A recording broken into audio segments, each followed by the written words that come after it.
Hello, ladies and gentlemen. Welcome to another M14 draft for ManaBluff.com. I'm Ryan.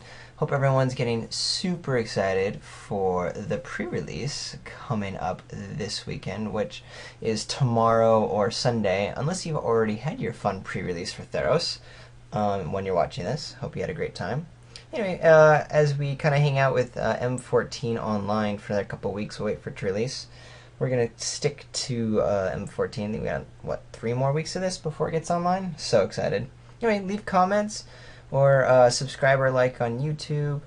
Comments on manabluff.com. I'll guarantee to respond to, and we can get some debates going on some picks or misplays.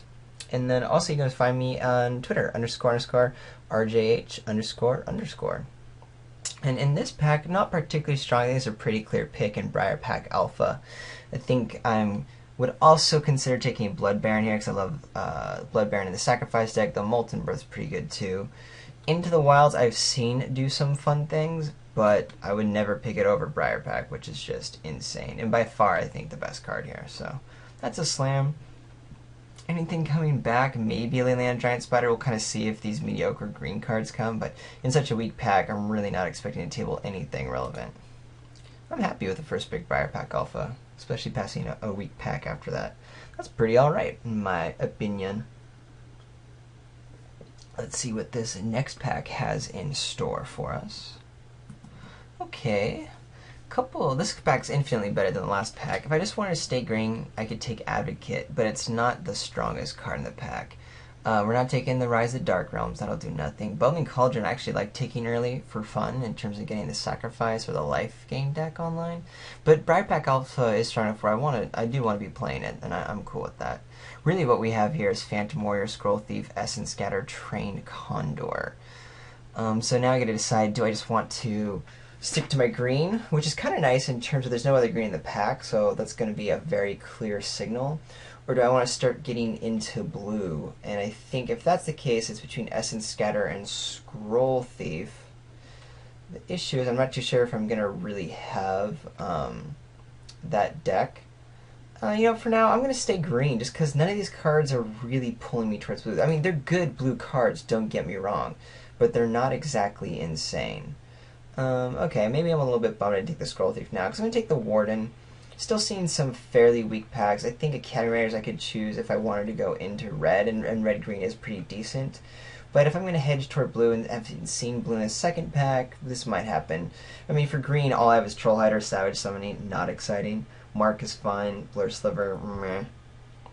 Warden isn't exactly insane unless you have a deck to build around it. That's why it's kind of nice to pick this early. I can kind of start prioritizing some flyers here.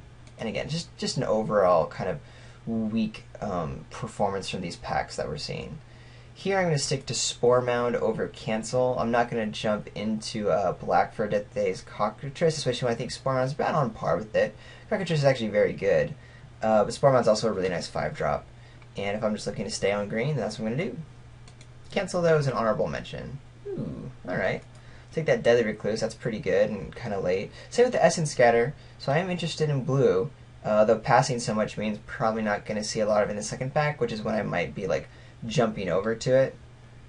But, yeah, just staying on the green path and kind of waiting to see. Okay, well, this is a really late Scroll Thief and Archaeomancer, so we're going to take the Scroll Thief now over this Brindle Boar, try to start moving in on blue. Arguable to take the Archaeomancer over the Scroll Thief, but since I'm already MVP heavy green, I may not want to get Archaeomancer till it's really on board. And I think Scroll Thief has the potential to be a much better card in the long run. Alright, nothing for us here. Probably just going to cut a black card or the Minotaur, because Verdant Haven, I'm not shaping up to be that deck, and I don't really care much about it. If I want Verdant Haven in a deck, I'll end up getting it. Could take Zephyr Charge in case I get Dismiss and Dream and go comboed off, or just Rare Draft the Quicken, but overall, nothing exciting. We'll just take the Minotaur Abomination because I think it's the better card here. We'll take Naturalize for the sideboard, even though Mind Rot is probably a little bit better. But since we're definitely playing green, I don't want to end up not having Naturalize. It happened to me the other day in a draft where I was green. I was like, oh, I'm sure I'll get the Naturalize eventually, and then it never came. Yeah, so here's our opening pack. None of the green cards came around. I will take the negate over the armored Cancrix in case I get into blue.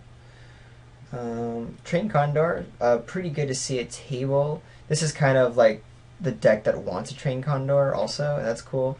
And even though it's a weaker blue card than a lot of the flyers, it's still a good playable card. So seeing at table still kind of means that blue can be pretty sweet. Here I will just cut the merfolks by. I'm not going to play it.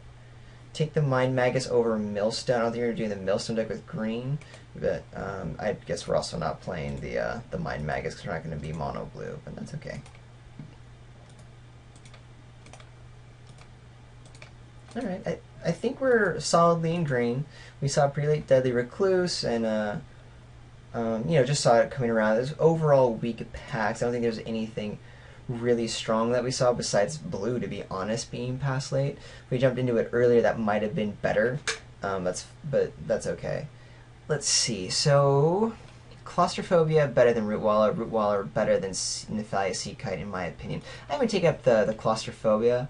Now that I have the Warden and the Train Condor, I do kind of want to be going blue, and I like blue-green in general. Kind of want the Rootwall as well, but I'm gonna prioritize this removal here, and also hopefully start cutting some blue to see more of it in the third pack. Could take the Ratchet Bomb, but Time Up's pretty awesome. Young Pyromancer being the best card in the pack. Wouldn't mind a Ranger's Guile, so they don't have that or a Giant Growth yet, but I think I'll just stick to the solid Time Up. Yeah, that'll be fine. Start cutting. Ooh, Garrick's Horde.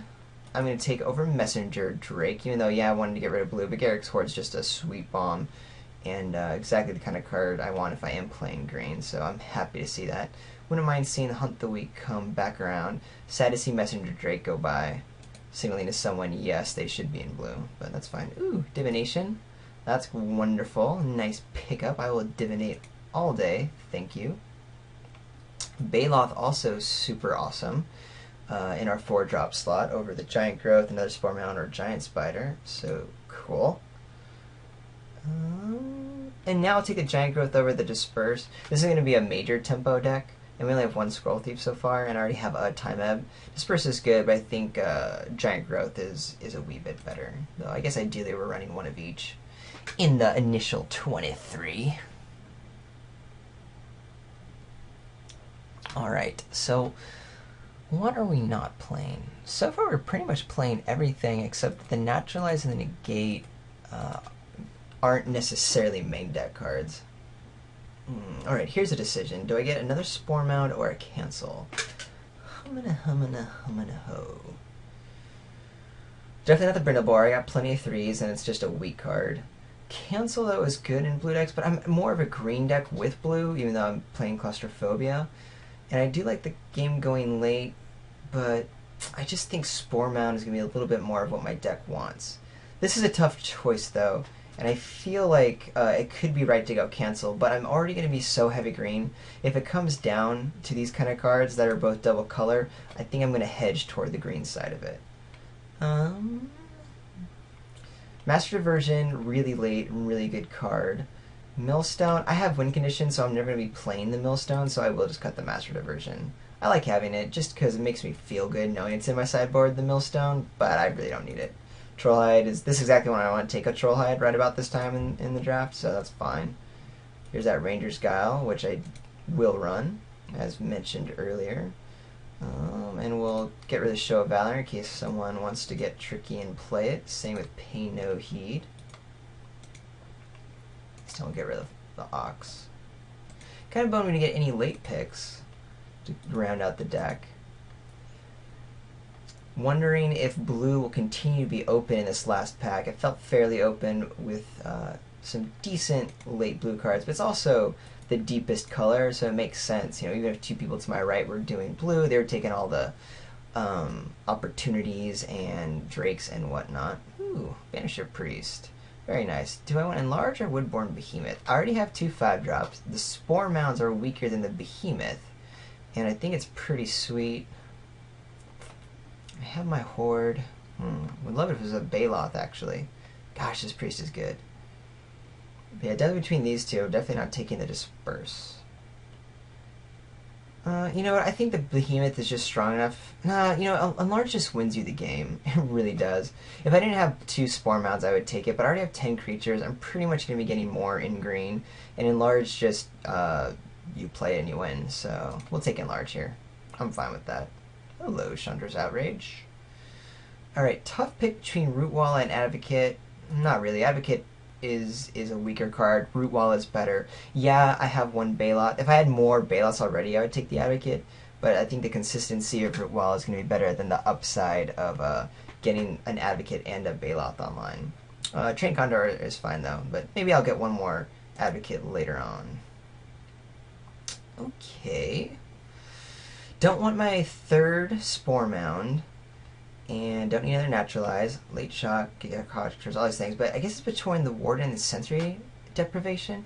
Here's the thing. Warden I like quite a bit. But actually all I have is another Warden and a Trained Condor for flyers. So at this point, it's just a Windrake. But that's, I mean, still pretty good. But Sensory Deprivation is a removal spell.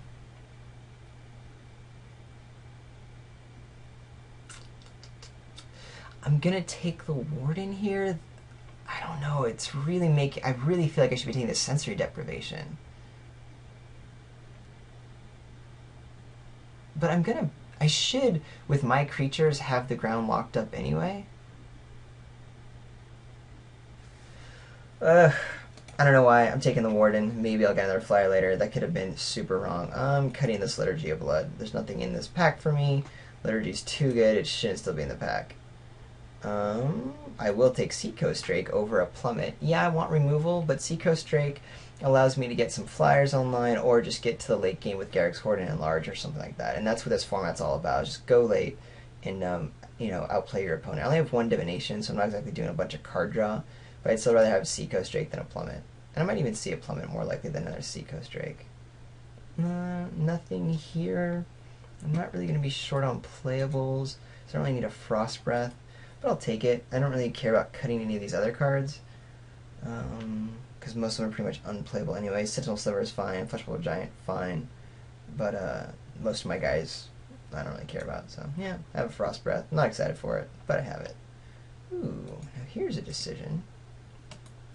Archaeomancer or Giant Spada? I'm going to take the Archaeomancer. I have a Divination, a couple of Combat Tricks, and a Time Ebb, which I'm definitely playing.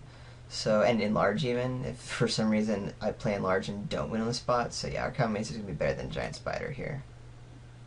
Hey, we got that Sensory Deprivation, which makes you way more happy about picking up that 2nd Warden. Because I don't know if I'd want to run a bunch of Sensory Deprivations in such a heavy green deck. I guess we'll take the Brindlebore to round out our 3s. And I can't remember about Altar's Reap, then I guess anything else being played against me. Here's our 23, with probably the Naturalize and or Negate swapping out some of these cards. Little awkward curve. We got a lot of 3s, which is exactly where you want to be.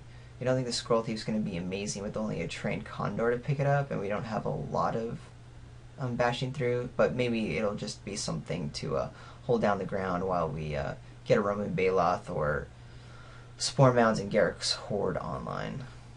Yeah, Garruk's Horde. 7/7 Trample, pretty alright. In Limited, though, I don't like how much it lets me play with the card reveal on top. I get that you get an extra card possibly quicker, but yeah, a lot of times I've just found when I'm playing against Garruk's Horde, the ability helps me beat Garruk's Horde because I know what my opponent's drawing at that point in the game. Kind of a little side note there. So the mono black player is Living Large. I'm considering cutting the Corrupt instead of taking another Naturalize. I'm trying to figure out if I will really ever be siding boarding in 2 Naturalizes. Yeah, I'm just going to cut the Corrupt. I just think it's too powerful, and I already have a Naturalize for my sideboard, which will be just fine. All unplayable, so no big deal. I'll cut the Solemn Offering over the Cyclops Tyrant. Is that correct? No. The Solemn Offering would only take my Trollhide, which I'm pretty much fine with not playing. So that's okay. Oh, I guess Sensory Deprivation also. I didn't see that. Whatever. Hopefully it won't be an issue. And Claustrophobia. Wow, I am just not paying attention. Alright, well give me a second, we'll bring it back after deck build. Okay, so at first glance with actual playables, we have 14 creatures, and we have 22 playables with 4 possible sideboard cards. Funny, I have a Liturgy and Corrupt out here, and even Altar Shriek that I'm not playing in black. I'm not in love with this deck, but it's certainly serviceable. Overall, overall the spell quality is fine. I just don't think there's anything super synergistic with these 2 Warren of Evil Isles that are just helping me cast a Train Condor and Seacoast Drake, which doesn't really do a whole lot. Only 1 Advocate and 1 Rumbling Baloth. The Archaeomancer should be good, considering we are going to be playing a couple of different targets for it, but that's only 4 targets, right? 1, 2, 3, 4, 5 if you count enlarge as a maybe 5th, so not regular. And then, yeah, we just try to stay alive until Garrig's Horde comes online. But with some decent gameplay, these are cards that do relevant things in the game, so could be okay. Looking at my 23rd card, because I don't want to play a 23rd card, this is definitely a 17 land deck. Don't really care about the Brindlebore. I got plenty of 3-drops, and it's not going to do a whole lot. If this is going to be trading with a lot of things, then maybe I'll play Brindlebore. But I think I'm going to bring this Negate in to kind of counter some removal from my opponent. Easily swap that out for a Naturalize. And then I just don't think Frost Breath is ever... This deck is definitely not strong enough to care about a sweet tempo play. I do have some big dudes to get maybe a blocker out of the way here or there, but that's kind of what Enlarge or Garrig's Horde is going to do. It's just going to pound on through. Yeah, so I think I'm cool with that. That's going to be the initial build. Get some lands online. 9-8 split sounds good to me, mainly because of this claustrophobia and some early blue. We do want 8, even though we're pretty heavy on the green here. But most of the green that's double is late game anyway, so yeah, we'll keep it that way. And jump on to round 1.